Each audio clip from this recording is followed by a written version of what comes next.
안녕하십니까. JTV 전용뉴스입니다. 문재인 대통령이 전북 현안에 대한 지원을 다시 한번 약속했습니다.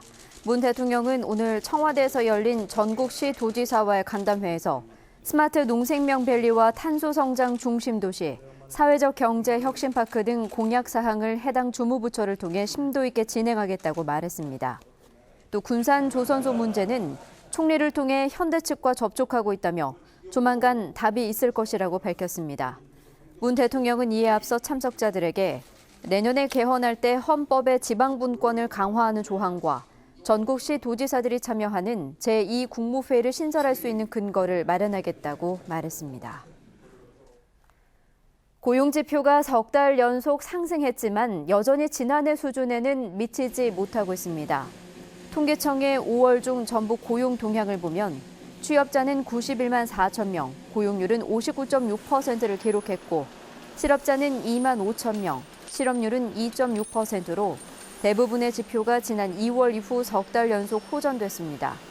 하지만 이는 지난해 같은 달보다 취업자는 1.5% 적고 실업자는 9.3% 많아 고용시장이 완전히 살아나기에는 조금 더 시간이 필요한 것으로 보입니다. 계속된 가뭄에 섬 지역 주민들이 물 부족으로 어려움을 겪고 있습니다. 군산시는 지난달까지 연도와 말도, 명도 지역의 강수량이 100mm로 지난해 강수량 300mm의 30% 수준에 그쳐 제한급수를 실시하고 있다고 밝혔습니다. 이 때문에 150여 가구 섬 지역 주민들이 식수와 생활용수가 부족해 빨래를 제때 못하는 등 생활에 큰 불편을 겪고 있습니다. 군산시는 관정 개발과 담수호 시설 설치 등 물 공급을 위한 대책을 검토하고 있습니다. 소규모 농가를 중심으로 확산하던 AI가 소강 상태를 보이고 있습니다. 전라북도에 따르면 지난 9일 순창을 마지막으로 오늘까지 닷새째 AI가 발생하지 않고 있습니다. 이로써 이달 전북에서 살처분한 닭과 오리는 22개 농장 14,600여 마리를 유지하고 있습니다. AI 확산을 막기 위한 소규모 농가의 닭과 오리 수매 작업은 군산과 익산, 김제 등 9개 시군에서 마무리됐습니다. 오는 20일 치러지는 국가 수준 학업 성취도 평가가 전수조사가 아닌 표집 방식으로 치러집니다. 교육부는 국정기획자문위원회가 국가 수준 학업 성취도 평가의 시행 방식을 표집 평가로 변경할 것을 요구해옴에 따라 오는 20일 치러지는 시험부터 시도교육청 자율로 시행하라고 발표했습니다. 이에 따라 전북교육청은 중학교 3%, 고등학교 5% 내에서 표집학교를 정해 시험을 시행하고 시험 성적도 외부 발표 없이 참고 자료로 활용하기로 했습니다. 김승환 교육감은 특성화고 현장 실습 중 사망한 고 홍수연 양의 가족과 대책위 관계자들을 만나 교육감으로서 무한 책임을 통감하고 같은 일이 발생하지 않도록 노력하겠다고 약속했습니다. 김 교육감은 사건 발생 이후 도교육청의 초기 대응에도 미흡한 면이 있었다며 가족들에게 사과했으며 앞으로 노동인권이 실현되는 직업교육이 이루어질 수 있도록 시도교육감협의회 차원에서 대책 마련에 나서겠다고 밝혔습니다.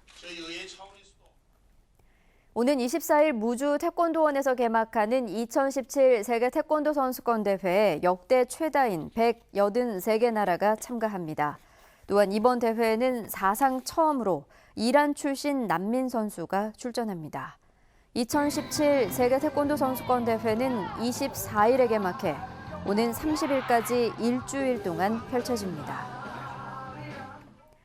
전주시가 수달 등 수생동물의 원활한 이동과 보호를 위해 전주천에 콘크리트 두긴 보를 추가로 개량합니다.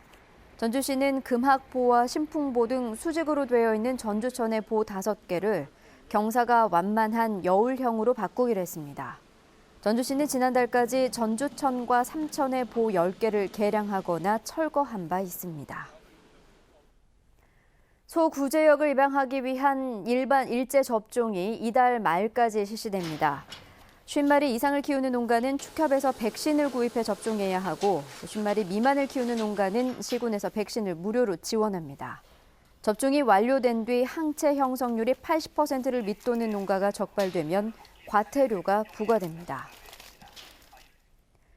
오늘 오전 10시 50분쯤 진안군 진안읍 익산 장수 고속도로 장수 방면 34km 지점에서 43살 남모 씨가 몰던 탱크롤이 앞부분이 불에 타 소방서 추산 1,800만 원의 재산 피해가 났습니다. 소방당국은 엔진 과열로 불이 난 것으로 보고 정확한 화재 원인을 조사하고 있습니다. 이에 앞서 오늘 오전 10시 반쯤 익산시 석탄동에서 밀을 수확하던 콤바인에서 불이 나 소방서 추산 5천만 원의 재산 피해가 났습니다. 전북은 오늘 전주가 26도 등 23도에서 27도의 기온 분포를 보였습니다. 오늘 밤부터 내일 아침까지 일부 내륙 지역에 짙은 안개가 예보돼 운전자들의 주의가 필요합니다. 내일은 대체로 맑겠습니다. 아침 최저 기온은 11도에서 17도, 낮 최고 기온은 27도에서 30도로 오늘보다 3, 4도가량 높겠습니다. 미세먼지 농도는 보통 수준을 보이겠습니다. 전주기상지청은 당분간 낮 최고 기온이 30도를 넘는 더운 날씨가 이어질 것으로 내다봤습니다.